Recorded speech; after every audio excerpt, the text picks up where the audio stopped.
man. Yeah, you know, you trying to be funny. Look, I got the toothpick just for you. Yeah, well, you know what, man? I cut the hell out you. That's why you put the toothpick in your mouth. I hope I'm gonna put a toothpick up in you, man. Yeah, man. I hope that toothpick, you got it in your mouth and you accidentally swallow that shit. It lodges in your fucking lung. Your gum. Your Adam's apple, man, and you choke on that shit. I pray that's what the Lord do to you, man. You fucking asshole. That's why you're quiet. You guys are quiet, man. You guys are quiet, ain't you? All right. And then you might say, "Why would you say something like that about a?" Because you're the devil, man. You're the devil, man. You can say that about the devil. Now check this out. It says, I'm gonna read the last part of it in the Hebrew, right? It says, and he also was born to the giant, right? That's H7497, and the word there is Rapha, which is Rapayim. Okay. Those are the actual giants in stature. Yeah, that's why I mentioned that they were so tall that they had 6 fingers on each hand and 6 toes on each foot. So they were taller than Shaq. Shaq don't got no 6 fingers on his hands and 6 toes on each foot. And this guy's 7 foot. And then some people that are real big, you can see like a little nub. That nub, like Shaw. Elder Shaw, he was a Shaw. Yeah, you see that nub that represent he had that giantism. I guess that's the word that you call it, gigantorism or whatever, giantism. Yeah. But anyway, you had giants back there. Okay. Now, hold up. Now, when you go down, they even give you the Septuagint, man. They even go into the Septuagint. That's right. And the word is the word in the Greek, I would have to look it up. Yeah. In the Greek. It should be gigante. All right? In Spanish, it's elefante, right? Gigante.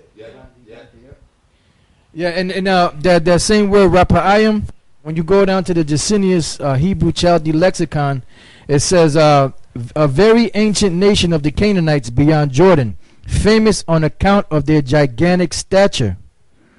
The remains of which continued even to the age of David. In a wider sense, this name appears to have comprehended the gigantic nations of Canaan, you know. And then you also had among the Philistines that had giants, the Egyptians. That's right, you know. So that's letting you know that there's a difference between the word giant in Genesis 6 and between the word giant in the other scriptures that when it deals about the Rephaim. Yeah, like but that's why you got to go. That's why you got to go into them books. That's right. You got to go into them books, man. Okay? Yeah, like 2 Samuel 21 and 20, which Elder Tar just looked up for you. The word there is Rapayim, which is far different from Napayal. All right? Napayal is far different from Rapayim. All right? Oh, I did. I already did that. Yeah, I put that down.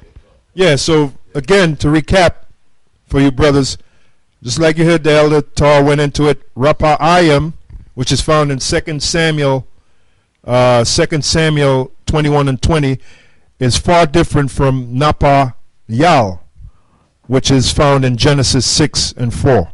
There's 2 different words there in the Hebrew. Yeah, well, can you hear me? Nate don't know that. All right, so now continue to build on what we were dealing with the those bodies of corruption, or the chains of darkness. This is in the book of Romans 8 and 20. It says, "For the creature was made subject to vanity, not willingly, but by reason of him who have subjected the same in hope. Because the creature itself also shall be delivered from the bondage of corruption into the glorious liberty of the children of the Most High." So it says the creature, meaning those that were created, you know, the men that were created from the beginning. It says, because the creature itself also shall be delivered from the bondage of corruption. What's the bondage of corruption? These bodies. That's why Paul said that corruption cannot inherit incorruption. You know, that's why our bodies have to be changed. He said, look, these are vile bodies, but they're going to be fashioned like Yahweh Shai's glorious body when he was risen. I can prove it to you. The scripture says, Yahweh Shai said, a wicked and adulterous generation seeketh after a sign.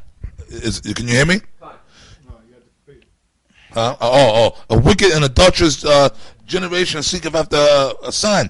Yahweh Shai said that. Now, why would he say that? Because all Israel, man, was everybody on the earth is wicked, but Israel was wicked too. At that point, all Israel had went off and was doing wickedness. Now, that's the time of Yahweh Shai. Now, from the time of Yahweh Shai, which is 2,000 years up until the time with the current time, present day, Israel is completely wicked. All Israel is of sin. We're children of sin, man. We can prove it to you. All of us, right?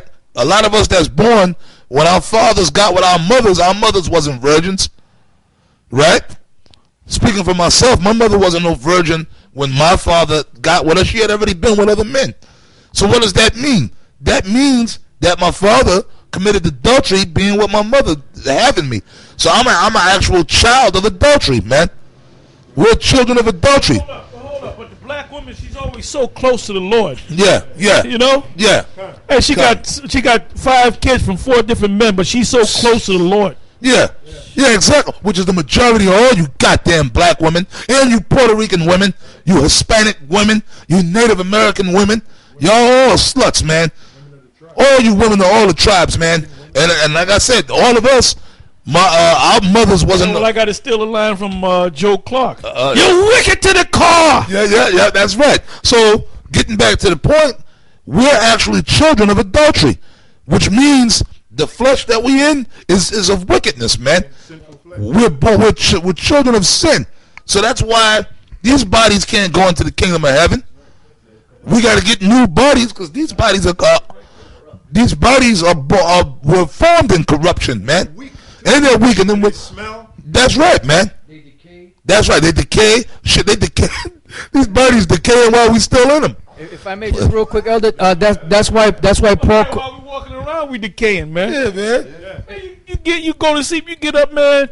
You gotta wash every goddamn day, man. That's right. You know. Oh, you stink. Yeah.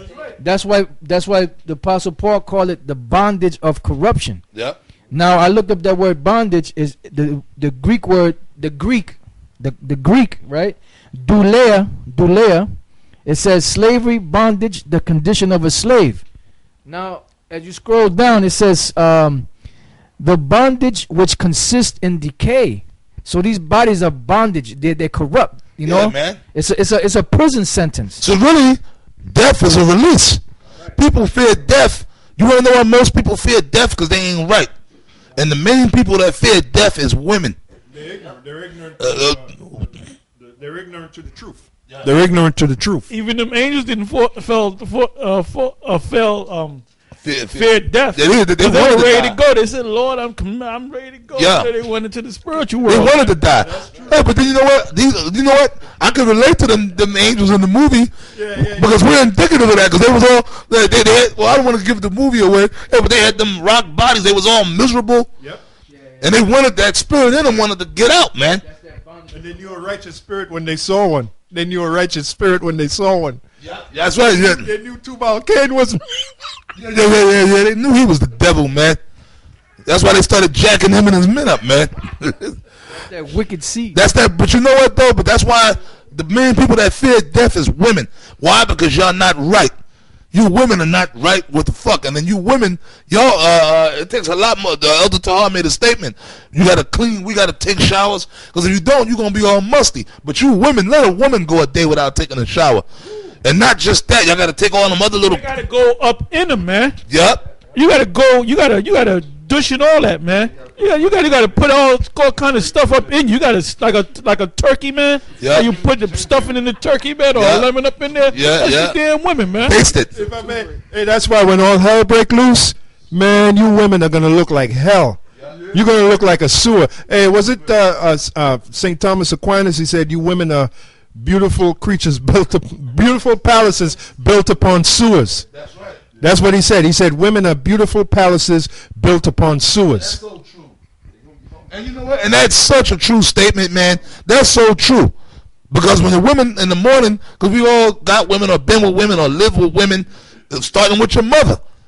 With your mother, then when you grew up and started dealing with women on your own, when your woman wake up in the morning, she spend at least an hour and a half in the bathroom getting ready, man.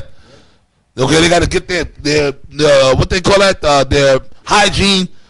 It takes a lot longer for a woman. We jump in the shower. They gotta put their face on too. Yep, and they got to put their face on.